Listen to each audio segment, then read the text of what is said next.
Showtime feature presentation. Hey, you're back. I am back. And we're doing we're not live Monday, but we're here. We're live, but we're not live. We're recording live a video. And you get to watch it afterwards. I believe this is being posted. I think when this is posted, this will be July 4th. Okay. Most likely. Okay. You didn't know that? No, I didn't know that. I've been telling everybody a different date, but that's fine. Oh, well, this one in particular is going. This specific video will be on July 4th. Okay. Guess our communication isn't that great. That's fine. Well, it's good to see you. You were on break. Yeah. No, it was nice, but also like weird. You know, it's like if you're somebody who wears a watch and you don't wear a watch, you feel like you're forgetting something and like, I should be doing something. Well, did you have a good break? I did have a good break, but Okay. I'm glad to be back. I missed you. All right. I missed Well, you. we have some changes since you've been we've done some stuff. Yes, we have done some stuff. Well, So like this, we're doing this. Yeah, we're doing this. So before we get into the movie review of what we were doing today, since this will be one of our first pre-recorded videos, do you want to kind of do a rundown of what we're doing? Sure, and you can correct me on anything I get wrong. Sure, or I'll edit it out. That's fine too. We just, we always like to change things up a little bit on how we do stuff around here. But one thing we kind of just mentioned, like, hey, what if we did some more pre-recorded shows, or a majority of our reviews being pre-recorded?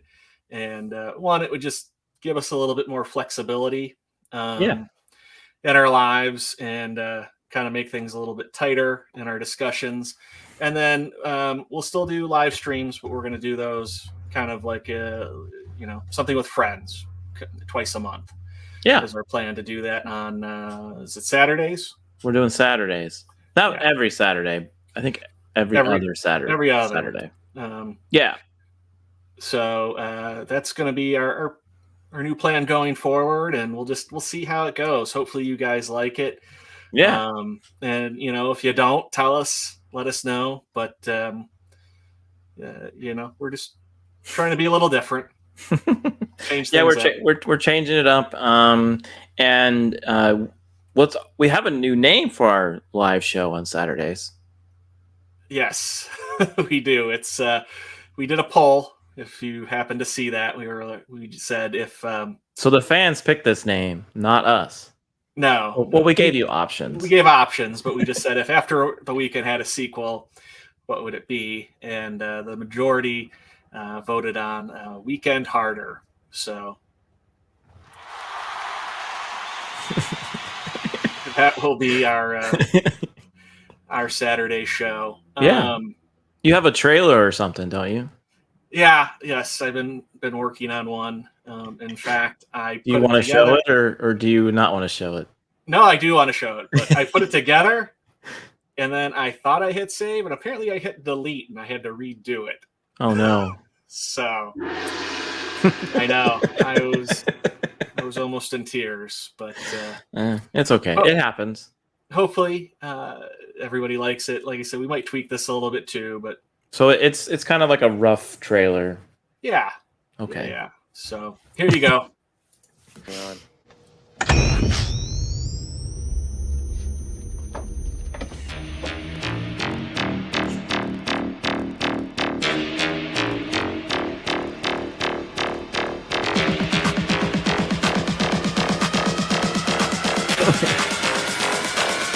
Very exciting.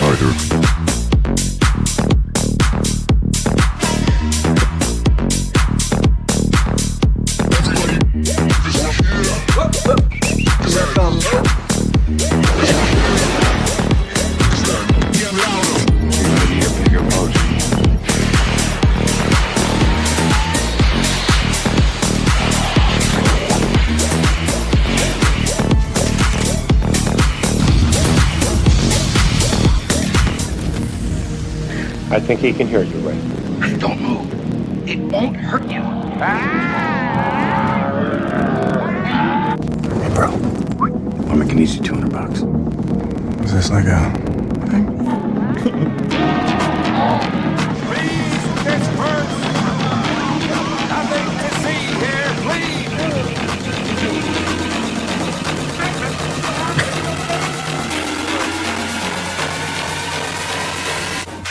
Weekend Arthur. Oh, yeah, yeah, what's up? What do you mean?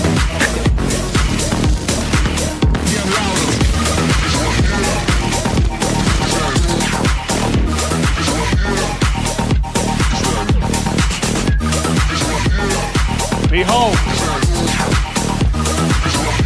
Basta! Weekend Arthur. Come out to the coast. We'll get together, have a few laughs. That's good. That's really good. Thank you. That's the first time I've seen it. Yeah, it was. I wanted to have more sequel stuff in there, but it's really tough to find sequel clips on Pinata Farms, unfortunately. So It's okay. It was great. It was actually fun. So it kind of gives a rundown of what we're going to do. We're going to have a little fun competition or conversations with people, or it could just be the two of us talking about maybe more, I don't know, like rated R movie or something like that. Because most of the times we do PG-13 here and below. yeah, But we wanted to relive some of those movies that we shouldn't have been watching when we were children. yeah. Well, in two, it'll be kind of later in the evening on Saturday, not super late, but again, just to kind of be slightly different from what we normally do. I mean, even tonight we are reviewing a R-rated film. We are, but it's a historical movie, and it's good historically related. Yeah, and it's good for 4th of July. So we're doing, and we're just gonna get right into it. So we're doing today. We are reviewing The Patriot, and this I forgot how impactful this movie was. I just thought I forgot, like, I haven't seen it in a while. So when I first was going into this, I was thinking, oh, I'm going to watch, a Patriot just taking out all the British, which does happen, but there's a little bit more to it. And I'm excited to talk to you about this one, because this one came out in 2000, and Mel Gibson was the star. And then a favorite of mine, it's unfortunately he's not around anymore.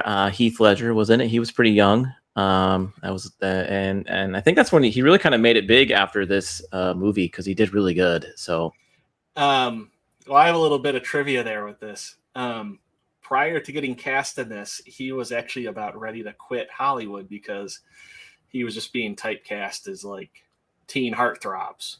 And this was kind of his first time kind of being able to get away from that, and that brought him back into acting. I mean, I can't believe this film is 23 years old.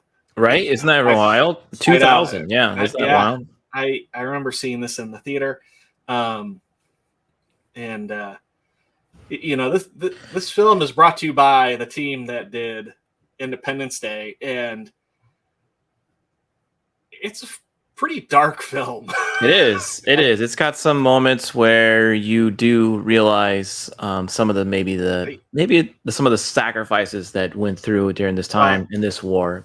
So. If you haven't seen this, there will be spoilers, and we won't get into it yet. But all I'm going to say is a lot of people die in this movie. Right. So basically, it's a man named Benjamin Martin that is driven to fight the British. And from some circumstances that happened to him, and we're going to get into that. And he's kind of like a well-known warrior, but it's pretty wild. This takes place right before the start, really, of the Revolutionary War. It does. Right? Yeah, it's right around the day when they're saying, "Hey, they're going to state by state and asking who wants to sign this." Document, who wants to be part of this, who wants to be a part of this revolution. And of course there were people during that time that were very against it, and there were a few that wanted to rise up, and thankfully they did.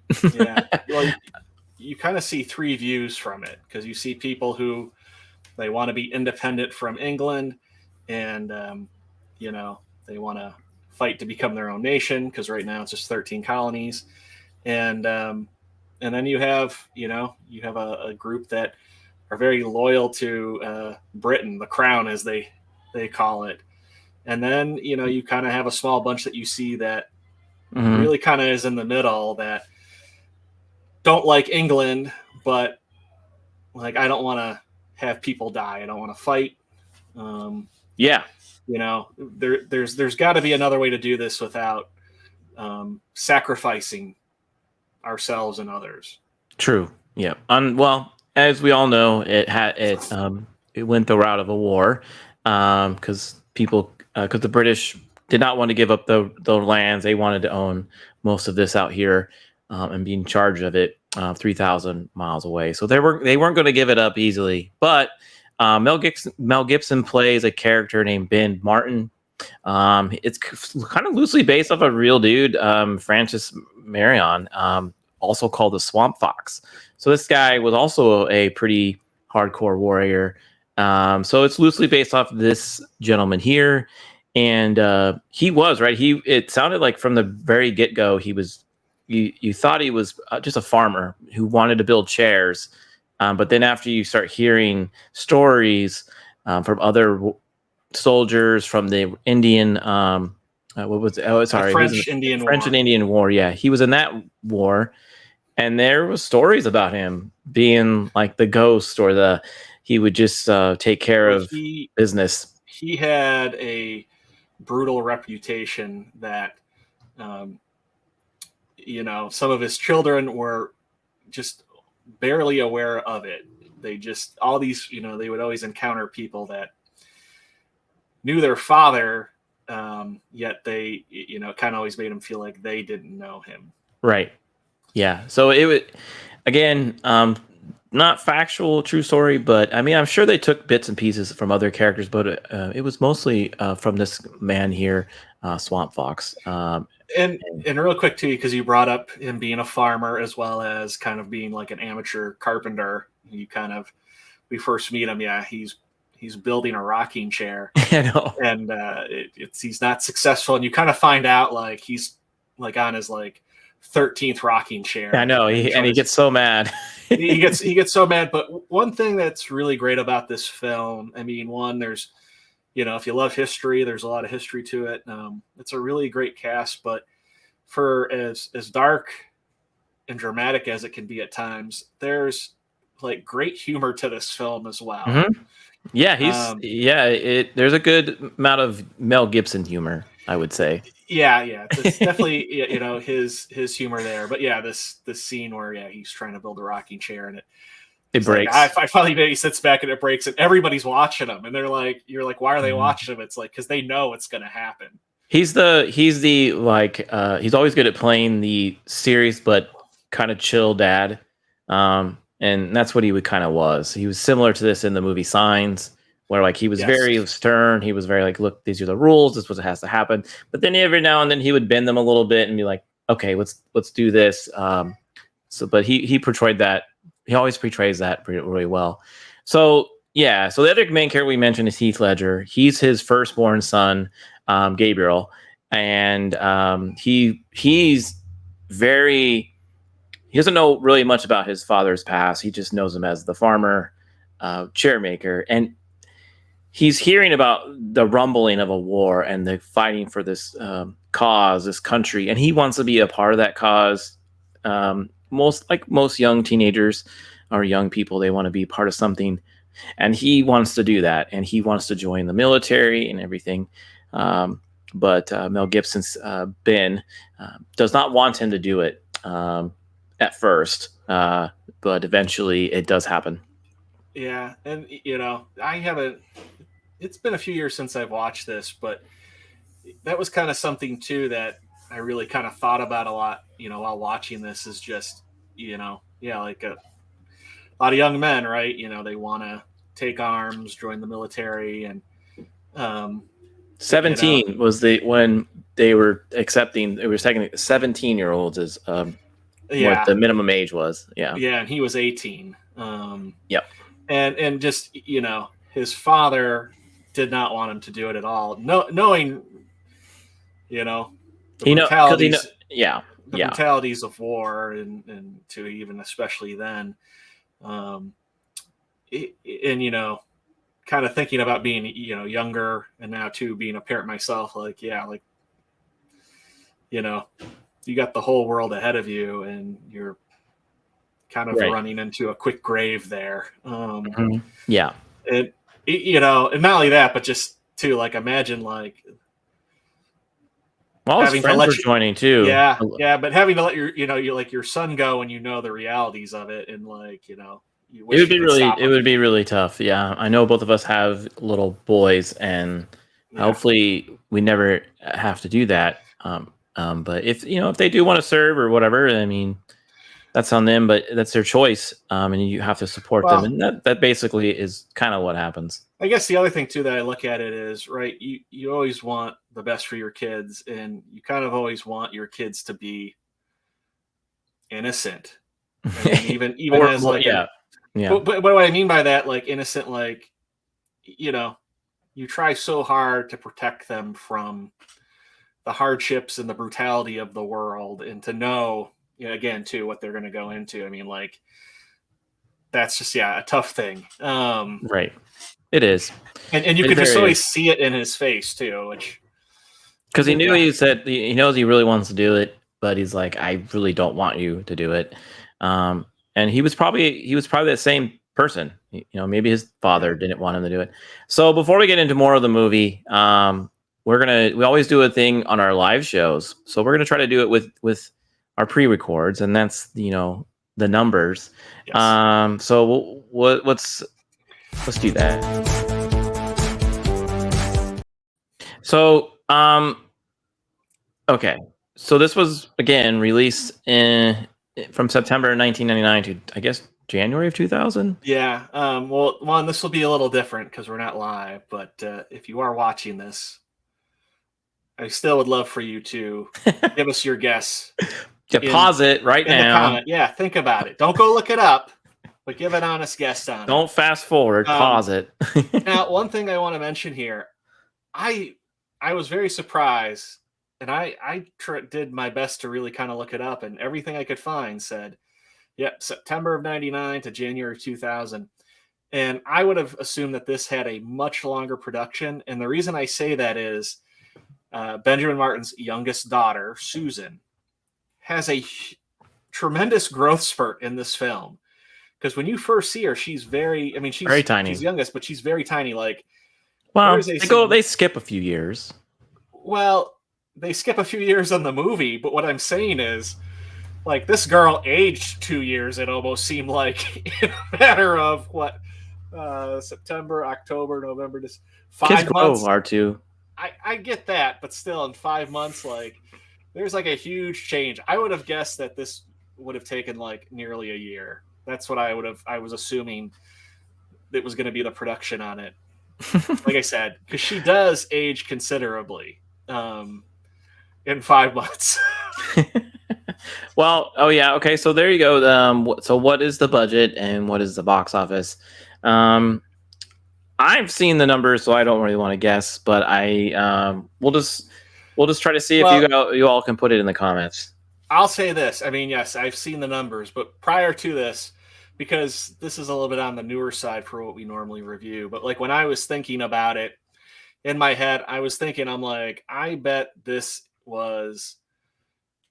Well, with Mel Gibson, it was probably pretty high. So, probably... but again, I'm, because without everything that we've done, I'm thinking, this was probably 90 to 100 million. I mean, that's what I was thinking in my head for what the budget was. Yeah. So that was kind of my guess. I don't know if you were thinking about that at all when we. No, that would make sense because Mel Gibson was still a pretty big actor at this time. Well, it's just salary. Just even production to it. Well, it didn't seem like they used a lot of CG with the battle scenes either. It looked like real people. There were some shots you could kind of tell, but there definitely could have been some kind composition going on where I think it was Mhm. live action kind of composed with the CGI there, but like they were like filming in real houses too. Like everything was like Yeah. out in the open, and just even to like the uniforms. I mean, there's Mhm. like I kind A of lot of good a lot of good production. production and clothing. It was great. It was pretty on par. Like So I could have almost seen the story be like a mini series too, and especially with the production that they put into it. it could be, yeah. maybe. There was one show that did something similar. It was called like Spies or something. Washington Spies. Yeah. So there I know you what you're go. talking about. It's on the tip of my tongue too what it was, but yeah. 110 million was the budget. So it's about 200 million for today's dollars. And I wonder what it would have been in 1776. I mean, yeah, it's tough. Unfortunately, I don't have anything to convert that far back. But It's okay. It was probably like $100. And then let's see here. What was the box office? So it was about 215 million. So it made double. And then today's dollars would be 380 million. So that's pretty good. yeah. I mean, yeah, it was successful. Yeah, and too, like I don't really remember much like advertising for it. I mean, I know there were commercials for this, but it's Mel Gibson. At that time, people went to Mel Gibson movies, and it was an American movie. Yeah, and it was a movie about Americans beating up on British. So I'm sure I'm sure it reached to a lot of people, and I'm gonna go see this. This looks pretty cool, especially if it was done by the same people who did Independence Day. So yeah. It wasn't really pitched like that, though. I mean, I don't think they really ever said it, brought to you by the team that did Independence Day, but that is, the writer and the director. It is. Now, so I didn't see it in the movie theater when I first saw it way a while ago. I rented it or something back in the day. So no, I did not see it in the theater.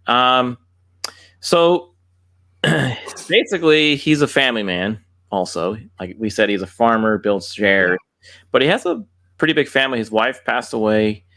I mean, he has like 7 kids.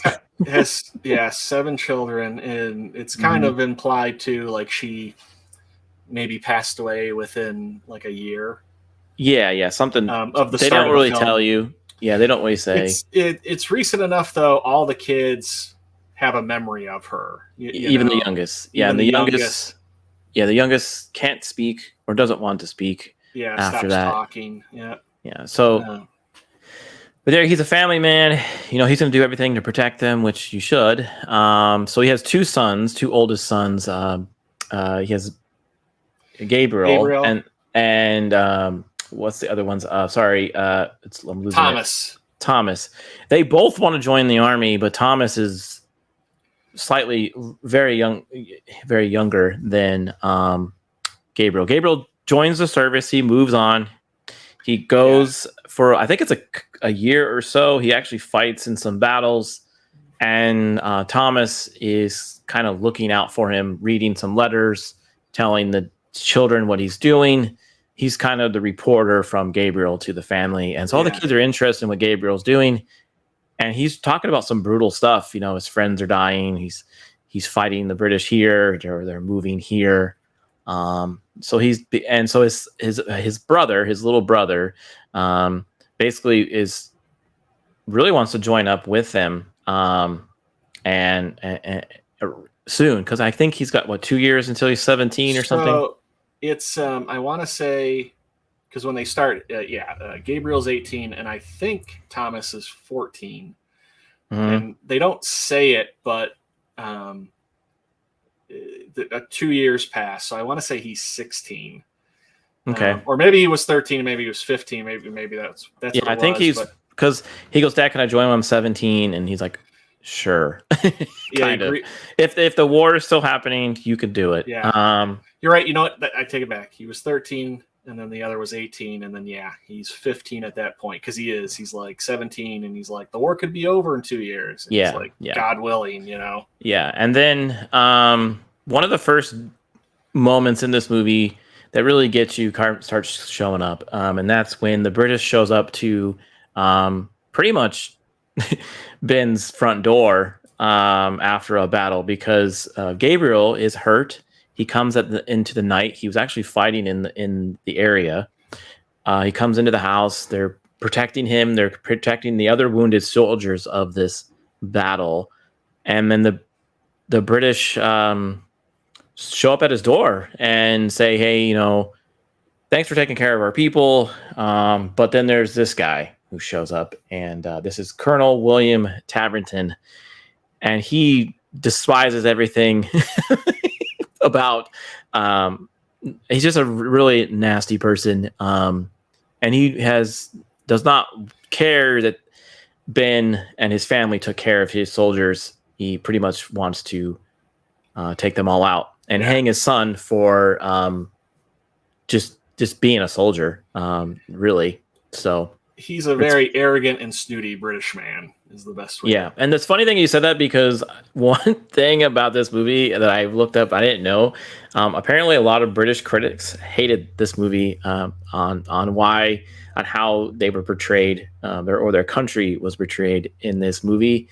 Well, you got to get it though, right? It's a movie about us, or the Americans fighting the British. So obviously there's going to be some hype about us being better or the good guy. So I should have mentioned this too. When I watched this, I actually ended up watching the extended version of this. Okay. Which only adds about 10 minutes of film, but I was kind of surprised. It adds a lot more additional dialogue. He's actually known as the Butcher. He is. He's extremely brutal. Yeah, we're gonna get really into him here in a second, but he's also loosely based off some real people too. Yeah, but it's funny though, because there are, he's really the most brutal, and there's a lot of times where there are some, especially to the initial officer that shows up to the Martin house, who he's very thankful that Ben he's very helped. thankful, and kind of one of the things too, because he's like kill the wounded rebels. We're taking your slaves. And he's doing all stuff. Taverton does, Taverton. And this officer too is like, why? Like, do we really have to? Because he was like, he helped, and that you kind of get this impression too, where he's like, well, these men are injured, like, why do we have, like, can't we just take them as prisoners? You can see he does not want to do it, he doesn't want to do it at all. And you kind of get that from a few people throughout the movie, I feel like. So it's not like, I was going to say, like, they make every single British person in this like a tyrant. They don't, but most British critics, they focused on that. That was one thing I noticed. So basically, Taverton shows up and hold on, sorry. Basically shows up and he is taking Gabriel away, and the second oldest son tries to pull him away from everybody, and he ends up getting shot by Taverton, like in the back. So he does. This is the first thing that sets off Mel Gibson's character to be like, I don't like you, and I'm going to find you.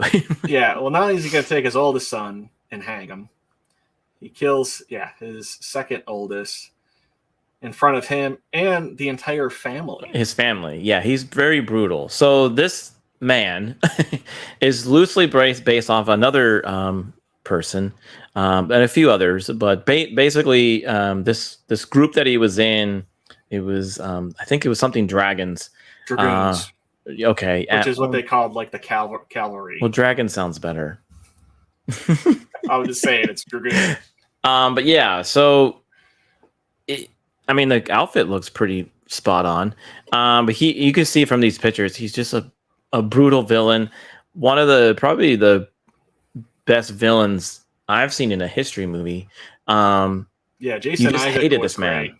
great. This is played by Jason Isaac, and you literally wanted Mel Gibson to take care of this guy 100 different ways. So, and he has no remorse. He's like, oh, I'm done. Burn the house. I'm leaving. And he's done some other things in this film that make you wonder, does he even have a conscience at all? So, well, one, too, if he looks slightly familiar, Jason Isaac is probably best known these days as playing Lucius Malfoy, Draco Malfoy's dad from the Harry Potter films. He was an evil person in that movie. Yeah, too. very similar in his evilness. Now, you get a little bit hint, though, of kind of his bitterness, because that's the other thing you can kind of tell. He is very bitter throughout this film. And it kind of sounds like, because then, too, typically if you were an officer, you were some type of nobility in the UK. And it kind of sounds like his dad was a piece of crap and kind of ruined his family's reputation. Right. Anyway, so that kind of almost, I think, kind of played into like he didn't really care how he won as long as he won. He just did it. Yeah. He even told, a lot of the men or the generals, I think of Lord Charles Cornwallis, which is a real person. He mentioned to him, like, hey, if you want me to do something, it has to be under the table. I'll do some unspeakable things. And what are you going to give for me? And he's like, I'll give you Ohio.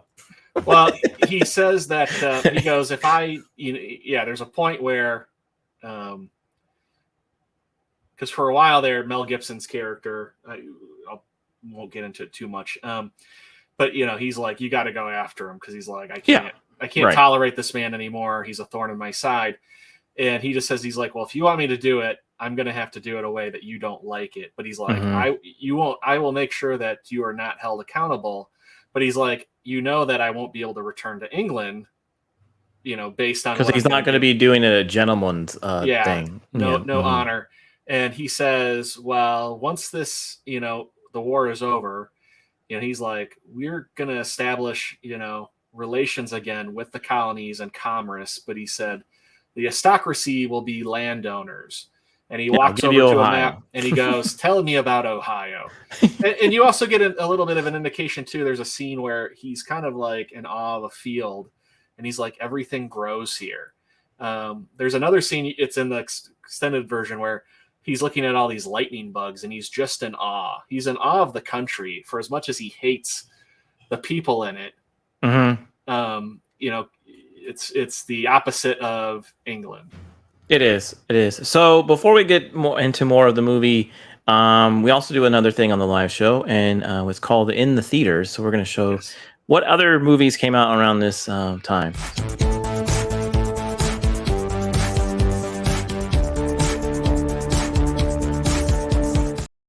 So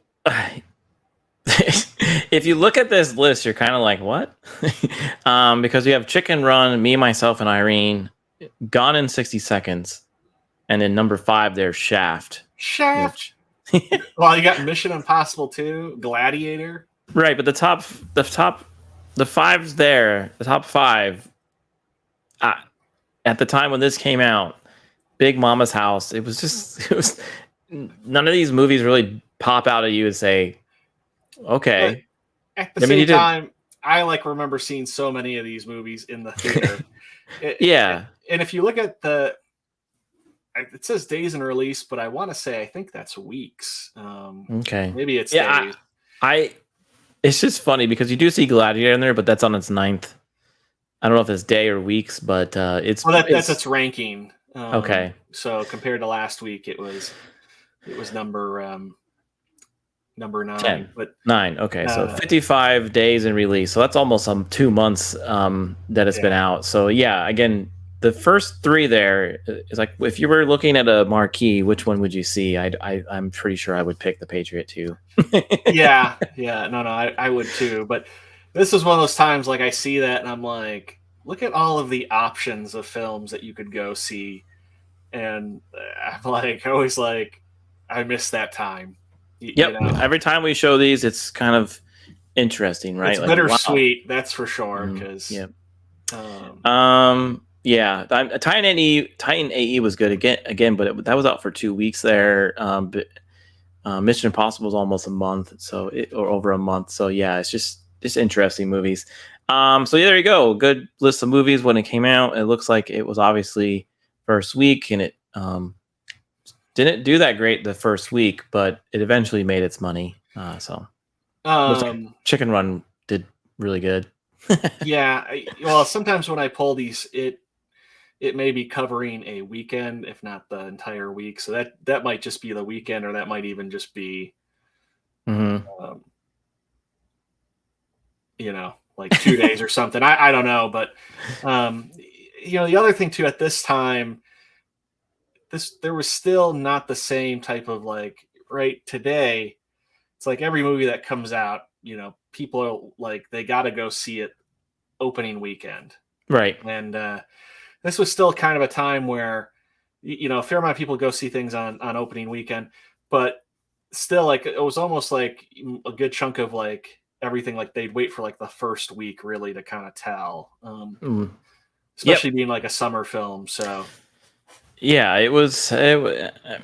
Again, I would most likely pick that one if I saw the marquee of those others. So back to the show. Now, after his second oldest dies, Mel Gibson or Ben Martin basically says, "Okay, I'm in. I'm going to my friend that I know," and then he joins. They want him to do a militia because he is very upset. Now, in before that, he goes and saves Gabriel because Gabriel was off trying to get hung. And there's this like hatchet scene that is pretty epic. It kind of reminds me of that video game Assassin's Creed 3. Yeah, but it's pretty intense. He goes to rescue Gabriel from the British that have taken him. Like 20 guys have taken Gabriel to go back to the fort for him to get hung in front of everybody. And then he takes his next two oldest sons, and like they're like 8 and 10 at this moment, or maybe like 10 and 12. This is when you really see Mel Gibson, why he was so like people knew of him, or like legends were made of him, because he pretends to be he comes across as multiple men, but it's just his sons shooting, and he's hopping around, running around, taking one by one with a hatchet, and they don't know what's going on. They think there's 50 men, but it's just literally him and his two sons, and they basically call him the Ghost. And then he like I said, he gets in touch with his friend from his old military days, and they want him to lead the militia because at this time, a lot of, and we'll show this to you. They were fighting like row by row, and it wasn't really going well for us because we didn't have enough men. So we decided to do this route, this militia route, and I think this really just won the war for us because we knew our territories, so more than they did. Well, one thing I want to mention too, when he saves his son, there's one soldier left who tries to get away, and he goes after him with this hatchet, and he goes berserk essentially, and he's just hitting this red coat in the back with this hatchet, and his three sons are shocked. I mean, even like Gabriel, it's like this is a side of their dad they've never seen. Well, yeah, he basically lets it loose, I think their expressions just say so much. But during the Revolutionary War, at this time for years, battles were fought, and you even kind of see it like another Mel Gibson movie, Braveheart, where they were fought like they would line up in these rows, and at that point, it was a thing. With like like everybody would shoot, and then like people behind you. The British, for some reason, always wanted to do this. I think it had something to do with it was considered very like honorable and formal. They were all about being formal, and I think people used to watch them from the hillside, and they would. You pretty much could, but he's a spectator. Yeah, so he starts a militia. He does the militia with this one of my favorite characters, the French dude. Yeah. That dude's hilarious. And essentially, it's guerrilla warfare too. Mhm. I mean, like that's the best way to describe it, and that's considered very uncivilized.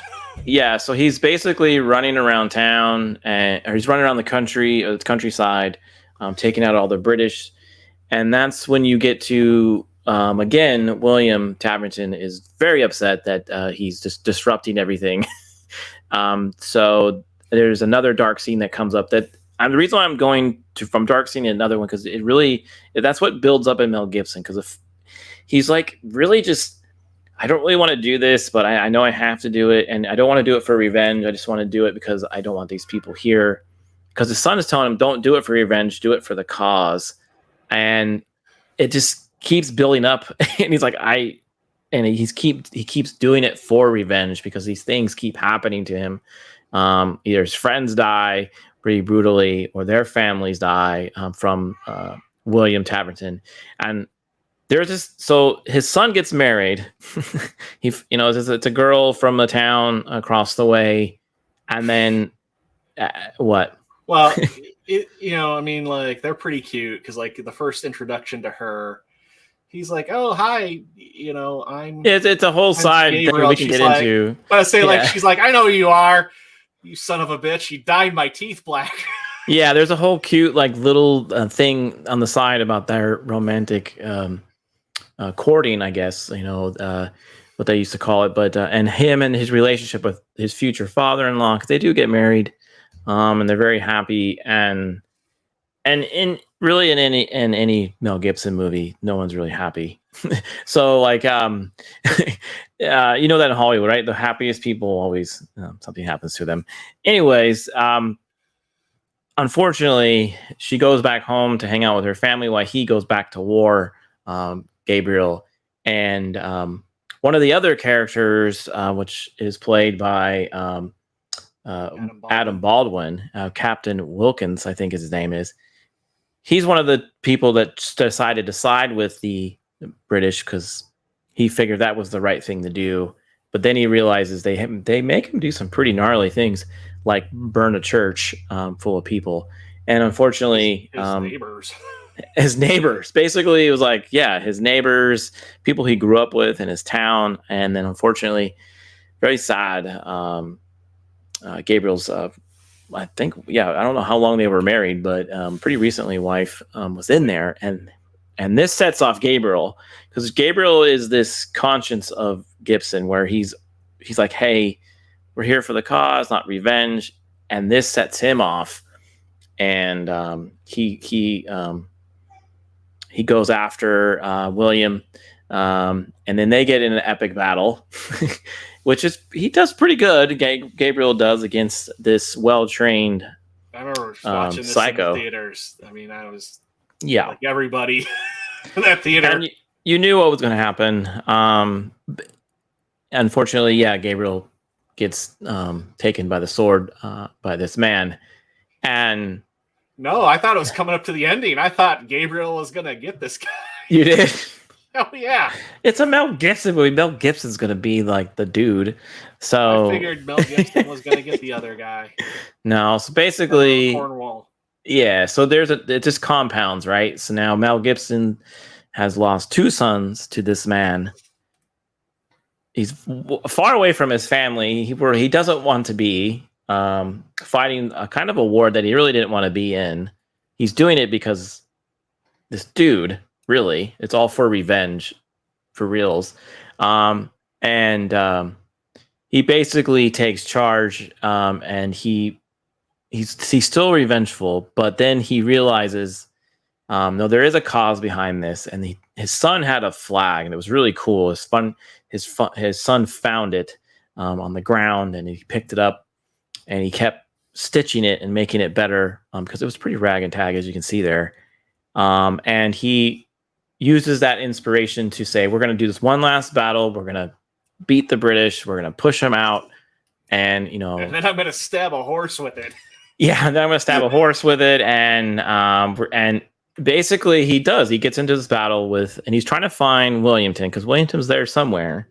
He's still very upset about what happened, but he knows he has to do this first to get to him.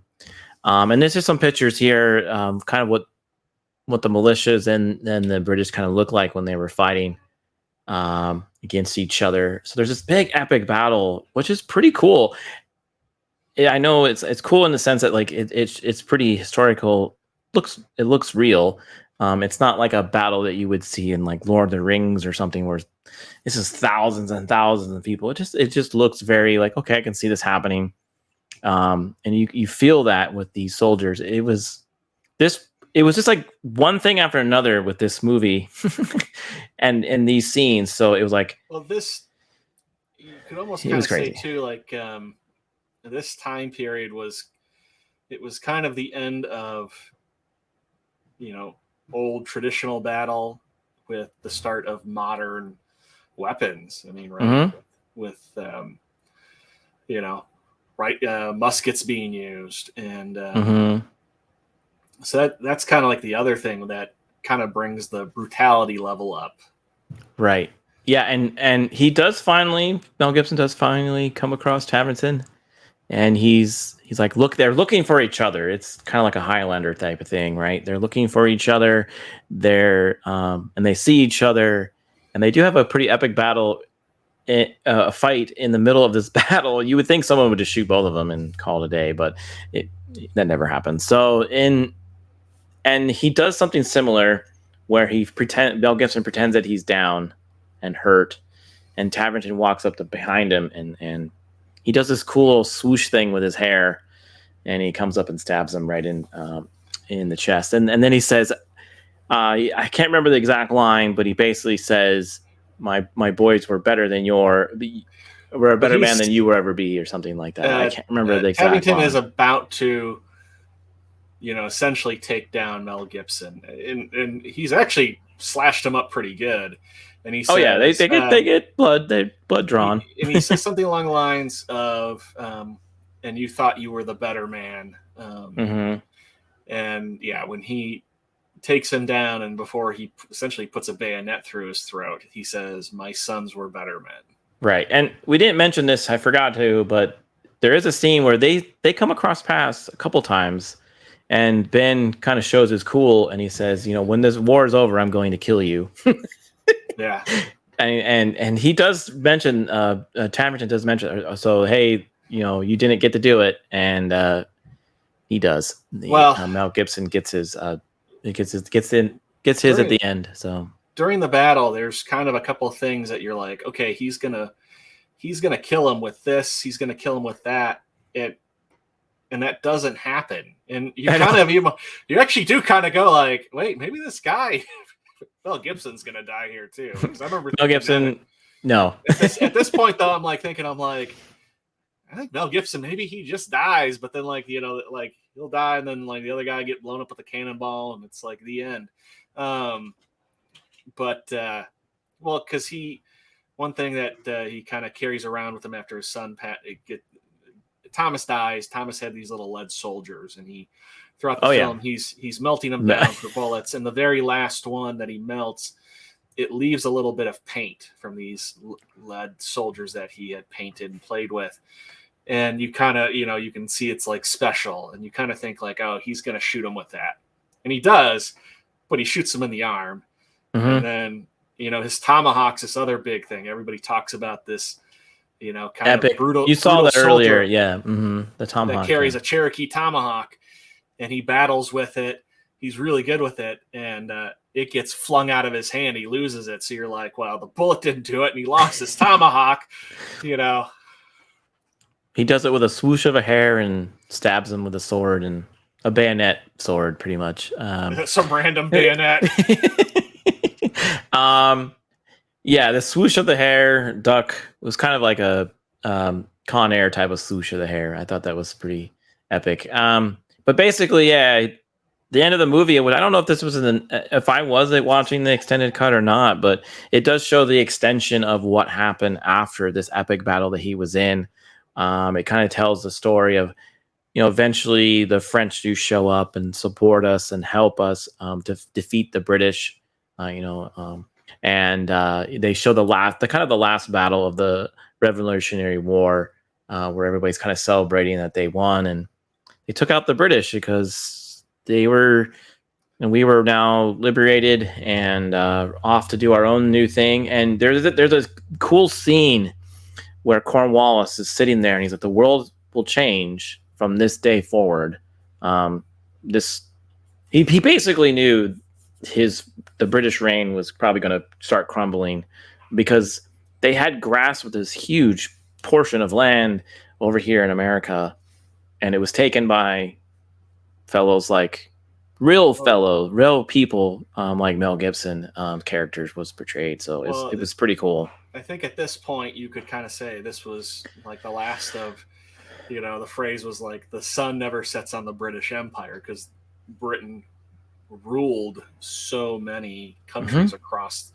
Yeah, we did another video where we watched another revolution kind of get spurred up, and we did the RRR review and similar thing.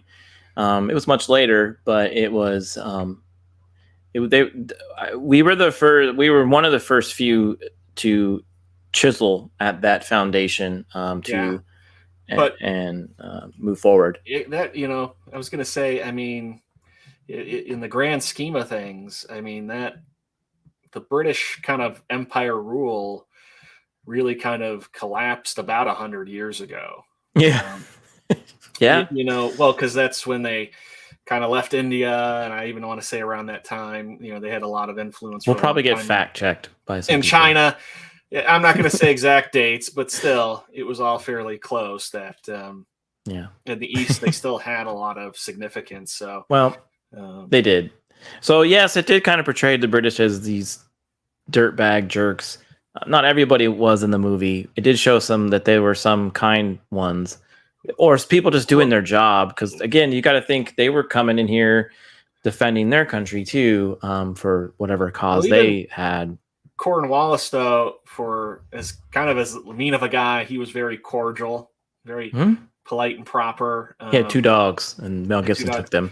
And Mel Gibson took the 2 dogs.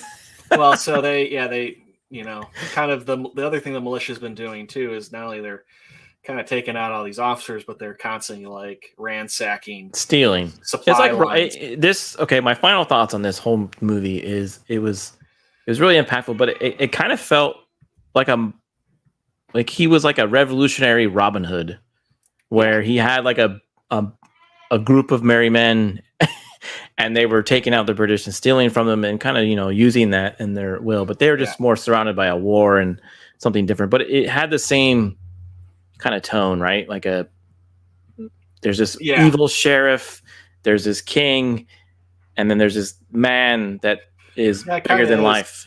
Mm-hmm. Well, I was going to say the dog thing is actually related to a real event, but they take this one carriage and it's got these 2 Great Danes in it, and they make a joke that they're going to eat the dogs, but he ends up, the dogs like love Benjamin Martin, and there's a point where they have to do a prisoner exchange. He brings them back to Cornwallis, and the dogs entirely don't care about him anymore. Like he's like, Jupiter, Mars, good boys, and they're kind of like back away from him.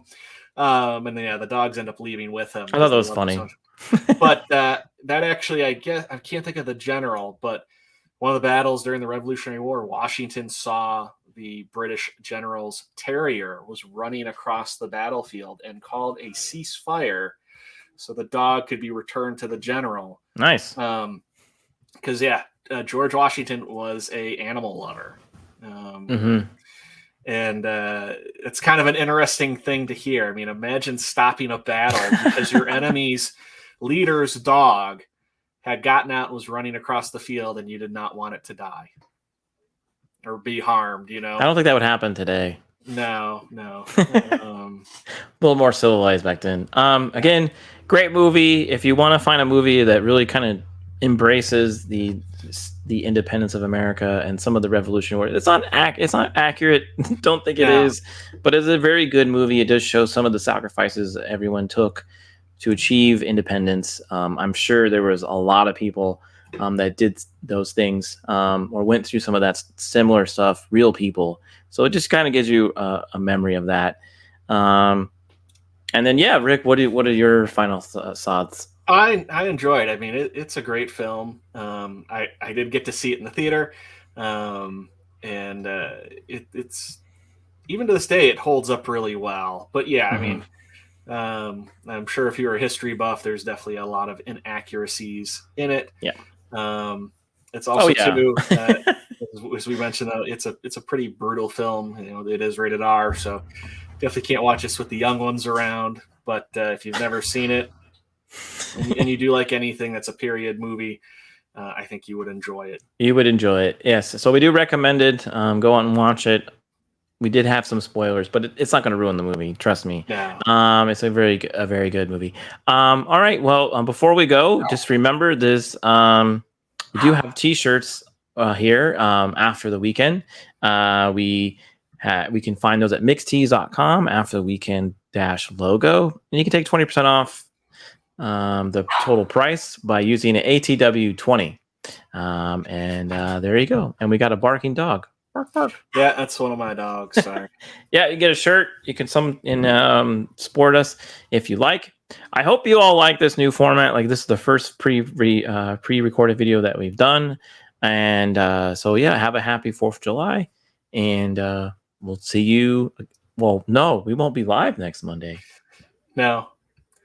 But you'll see the recording. You'll see. Yeah, and you will see the new show, Weekend Harder. All right, everyone. Okay. Take care. Thanks for watching. See ya. Bye.